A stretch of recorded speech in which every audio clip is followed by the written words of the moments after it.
Good morning सर्वांना. नमस्कार सर्वांना.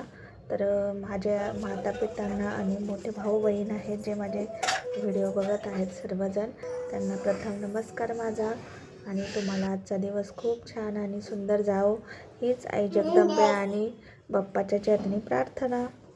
तर अवनीला स्कूलमध्ये सोडून आल्याबरोबर मी इथलं थोडीशी देवपूजा वगैरे करून घेतलेली आहे. तुळशीला वगैरे पाणी घालून कालची जी पूजा आहे त्याची पण पूजा केलेली आहे. आणि आता ती पूजा मला नाही का काढायची आहे. पूजा वगैरे काढून मग मी इकडे आता चहाची तयारी करत आहे, चहा नाश्त्याची. तर मग मी आता दूध वगैरे आधी सोडून घेणार आहे, दूध आणलेलं, आणि लगेच स्वयंपाक पण सोबतच करणार आहे. पीठ वगैरे मळून मस्त चहा इथं ठेवला आहे, चहा वगैरे घेते आणि मग स्वयंपाकाला लगेच लागणार आहे. टोमॅटोची चटणी आज छान बनवणार आहे. ही बघा अशी मी टोमॅटोची चटणी बनवली आहे आज, आणि खूप छान लागते टोमॅटोची सुकी चटणी आणि आवडते सुद्धा घरात सगळ्यांना. लगेच चटणी झाल्यानंतर मग मी पीठ मळून ठेवलं होतं अगोदरच, थोडं भिजतं ना जरा वेळ, मग छान चपात्या येतात.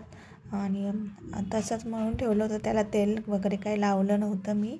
आता याच्यावर नाही का पोळपटवरच थोडंसं तेल लावून मी परत एकदा पीठ थोडंसं मळून घेणार आहे, मऊ करून घेणार आहे, मग जेणेकरून आपल्या चपात्या एकदम छान आणि मऊ लुसलुसीत येतील, म्हणून थोड्या वेळाचं मळून घेत असते मी. पीठ मळून ठेवलं, भिजलं तरीसुद्धा असं थोडंसं तेल टाकून बनवायच्या आधी मळून घ्यायचं, म्हणजे पिठाला जो ड्रायनेस वगैरे आलेला असतो तो जरा असं नाही का मऊ होतो, मऊ पडतो छान. असा मळून घेतल्या आणि आता लगेचच चपात्या वगैरे करून घेतल्या मी, म्हणजे नाही का लगेच करून घेतल्या चपात्या. काही ते काय दाखवलं नाही आज व्हिडिओमध्ये, फक्त आता भाजी बघा कशी झाली आहे, टोमॅटोची चटणी. ही अशी चटणी झाली आहे आपली तयार. आणि आता लगेच टिफिन पॅक करून देणार आहे. आणि इकडे बघा माझा प्रोजेक्ट हा मी खूप 4-5 दिवसापासून बनवत होते, पण थोडंसं नाही का सगळं काम करायचं घरातलं आणि थोडंफार प्रोजेक्टचं पण आम्ही दोघी करत होतो. आणि एवढा वाटतो तितका सोपा नाही हा. टाईप्स ऑफ क्लोथ्स असं नाव आहे. तर आम्हाला ते सुरुवातीला वाटलं खूप सोपा असा प्रोजेक्ट आला आहे तुला, मग आम्ही असंच नाही का जसा वेळ भेटेल तसं करायला लागलो. पण जेव्हा बनवायला लागलो त्यावेळी समजलं की खूपच, म्हणजे बनवायला लागलो तर हार्ड आहे. मग बनवून झाला होता आमचे असे नाही का विंटर क्लोथ आणि डॉक्टर युनिफॉर्म, रेनकोट आणि फ्रॉक, असे मी 4 प्रकारचे क्लोथ्स बनवले होते. पण त्याला हँग कसं करायचं, हँगर होतं छोटंसं पण त्याच्यामध्ये बसत नव्हते. मग मी काय केलं, 2 कार्डबोर्ड घेतले आणि मध्ये हँगर ठेवलं आणि साईडमध्ये बाजूनी कवर करून घेतलं कार्डबोर्डनी, आणि मस्त असं त्याला क्राफ्ट पेपर वगैरे लावून आता एकदम रेडी झालेला आहे आपला प्रोजेक्ट, जे हे पार्ट ठेवण्यासाठी. तर मी ही जे आईस्क्रीमची काडी असते ना, चॉक स्टिक म्हणतात त्याला, ती आईस स्टिक मी काय केली मध्ये ठेवली शोल्डरच्या बाजूने, दोन्ही शोल्डरला, आणि त्याला छान असं हुक बनलं त्याचं, आणि उलनचा जो धागा असतो ना त्याने बांधून घेतलं. आणि एक छोटीशी अशी हे बनवली पट्टी नाही का, आणि त्यावर नावे टाकून मग ती फेविकॉलनी चिटकून टाकली. असा आपला हँगर हा बनला आहे प्रोजेक्ट पूर्ण. आणि नावं टाकून आता रेडी केला आहे आणि आता देऊन यायचं स्कूलमध्ये. तर आता देऊन येतील ते. मस्त असा रेडी झाला आहे, छान आहे. आफ्टरनून सगळ्यांना. तर आता 3:30 वाजलेले आहेत. तर आता मस्त थोडा वेळ आराम केला आहे मी दुपारी. आणि कसं दिवसभर जेवढी कामं होत नाहीत तेवढी सकाळी होत असतात, म्हणून ना मी शक्यतो सकाळी लवकरच उठत असते. कारण कसं नाही का, म्हणजे सकाळी थोडा वेळ हा जरा जास्त झोपतो ना, मग 5 वाजता उठलं की 6-6:30पर्यंत भरपूर कामं माझी सगळे आटपलेले असतात हा उठेपर्यंत. आणि अवनीच्या स्कूलची पण तयारी सगळी झालेली असते. हा उठतो आणि आम्ही याला घेतो आणि लगेच स्कूलला निघून जातो. तिथून आल्यानंतर पण खूप अशी कामं असतात घरात, ते करत असते मी थांबून मग करत असते. पण दुपारी मात्र मग 1-2 तास मी आराम करते, काही करत नाही. आणि अवनीचं म्हणाल तर ती स्कूलमधून आल्यानंतर जेवण वगैरे करते आणि ती पण थोडा वेळ आरामच करते. आणि मग बाकीचे संध्याकाळचा अभ्यास वगैरे, आता काही तिच्या अभ्यासाचा जास्त लोड नाही मला, कारण ती सगळं स्वतः आता करते बऱ्यापैकी.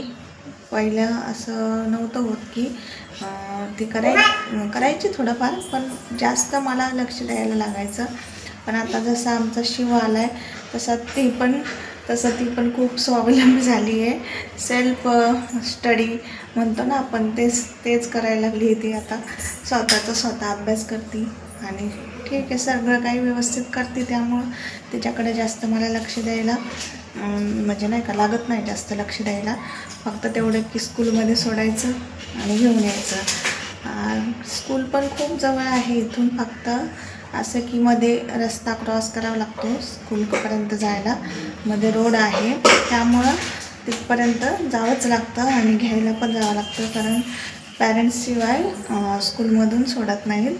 म्हणून मला तिला घ्यायला जावं लागतं. नाहीतर तिचा काही एवढा ताण नाही आहे मला. पण हाच जरा छोटा आहे अजून, म्हणून तोच जरा जास्त त्रास देतो. थांब रे बाबा. आता दूध गरम करायला ठेवलं आहे बाबूला, त्याला पण थोडासा खाऊ घालणार आहे मी आता. मगच तो मला संध्याकाळचं जरा कामं करू देईल. संध्याकाळचे सगळे झाडू मारायचा असतो रूम्सला, आणि मग स्वयंपाकाची पण तयारी करायची असते. थोडाफार चहा वगैरे घेतला की जरा फ्रेश वाटतं. मग थोडी परत नव्याने सुरुवात होती संध्याकाळची. तर आता चहा वगैरे घेते, त्याला पण जरा खाऊ घालते आणि मग बोलू परत. इथं आता मी संध्याकाळच्या स्वयंपाकाची तयारी करत आहे. मी कांदा ठेवला आहे भाजायला, आणि मला नाही का काळ्या मसाल्याचं नाही का काय ते फ्लावर बनवायची आहे भाजी. मग मी इथं लसूण आणि खोबरं थोडंसं किसून आणि थोडंसं इंचभर अद्रक असं नाही का किसून ठेवलेलं आहे. आणि इकडे कांदा तो भाजला आहे मी थोडासा ठेवला. परत तेलामध्ये परतून घ्यायचा. तेलामध्ये कांदा आणि खोबरं, लसूण आणि थोडीफार कोथिंबीर असेल तर ती पण टाकू शकता तुम्ही, ती पण परतून घ्यायची. असं एकदम लसूण वगैरे सगळं परतून घेतलं ना तर भाजीला ना का खूप छान अशी टेस्ट येते. लसणाचा वास वगैरे काही राहत नाही एक्स्ट्रा. मग अशी परतली आणि एकदम छान अशी पेस्ट करून घेतली त्याची मिक्सरला बारीक अशी. हे बघा इथं कोथिंबीर पण टाकलेली आहे मी धुवून. माझ्या अगोदर लक्षात नव्हतं, पण नंतर मग मी विसरले, असं आठवलं मला, मी कोथिंबीर विसरले म्हणून परत टाकली. आता मिक्सरच्या भांड्यात सगळं एकत्रच मी वाटून घेणार आहे. मस्त असं एकजीव एकदम बारीक, म्हणजे कसं सगळं मिक्स होतं ना, सगळं हे वेगळं ते वेगळं जर काढत बसलं तर टाईम पण जातो त्याच्यात. त्यामुळं एकत्रच सगळं मिक्सरच्या भांड्यामध्ये टाकून वाटून घ्यायचं. वाटतानाच मी मसाले वगैरे टाकत असते, पण आज नाही टाकले. कसं मग ते आपले सुके मसाले असतात ते आपण जर वरून तेलात फोडणीच्या वेळेस टाकले तर ते लवकर जळून जातात, करपले जातात. मग ह्याच्यामध्ये जर टाकले तर छान असे परतून निघतात ते मसाले. पण मी टाकणार आहे नंतर हे थोडासा मसाला आता परतून घेणार आहे. थोडेसे जिरे टाकले फोडणीला, आणि आता हे वाटण जे आहे आपलं ते छान असं परतून द्यायचं तेल सुटेपर्यंत. आणि मग काय आपले मसाले असतील, कांदा लसूण मसाला किंवा आणखी कोणते तुम्ही एक्स्ट्रा वापरत असताल, आणि घरचा काळा मसाला एक टाकत असते मी. त्याच्याने पण एवढी छान टेस्ट येते भाजीला, कारण त्याच्यामध्ये पूर्ण खडा मसाला जे असतो ना ते ग्राइंड करून टाकलेले असतात. खडे मसाले, धना वगैरे सगळे त्याच्यामध्ये असतात. त्यामुळे एक्स्ट्रा वेगळं काही टाकण्याची गरज नाही पडत. फक्त एक कांदा लसूण मसाला आणि तो काळा मसाला, आणि थोड्याशा रंगासाठी ना मी लाल मिरची पावडर टाकत असते. त्याच्याने थोडी जास्त काळी जास्त भाजी दिसत नाही, जरा बरी दिसते. दिसायला पण, आणि म्हणूनच मग मी तो लाल मिरची पावडर मसाला टाकते, थोडीशी तरी पण येते त्याच्याने. आणि हे बघा चवीनुसार मीठ टाकलेलं आहे आणि छान परतू द्यायचं. नंतर जे आपण फ्लावर धुवून ठेवलेलं आहे, कधी पण गरम पाण्यामध्ये फ्लावर धुवून घ्यायचं. मग त्यात काय नाही का स्वच्छ धुवून निघतात, काही असेल वगैरे त्याच्यात किडे वगैरे तर तेही मरून जातात. म्हणून मस्त असं गरम पाण्यात धुवून एकदम फ्लावर घ्यायची आणि अगोदर चांगली बघून घ्यायची कापताना. आणि हे बघा टाकलेले आहे मी इथं.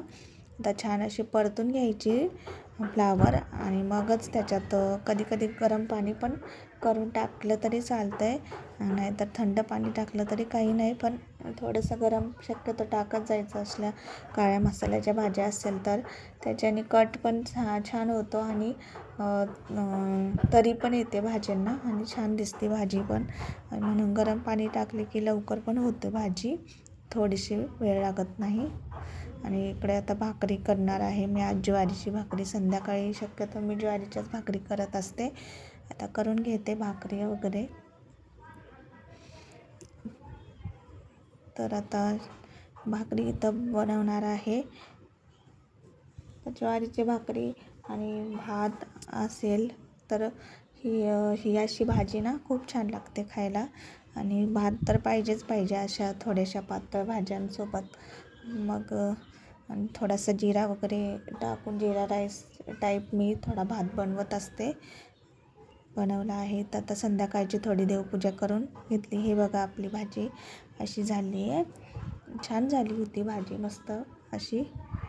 सगळ्यांनी आता या जेवण करायला. हे सगळ्यांसाठी ताट आहे हे. सगळ्यांनी जेवायला या. आणि भाजी कशी झाली नक्की सांगा, आणि प्रोजेक्ट पण कसा झाला नक्की सांगा कमेंट करून. आणि व्हिडिओ आवडलास तर लाईक शेअर सबस्क्राईब करा चॅनलला, ज्यांनी केलं नसेल त्यांनी. आणि प्लीज होईल तेवढं शेअर करत जा व्हिडिओज. आणि थँक्यू सो मच माझा पूर्ण व्हिडिओ बघितल्याबद्दल.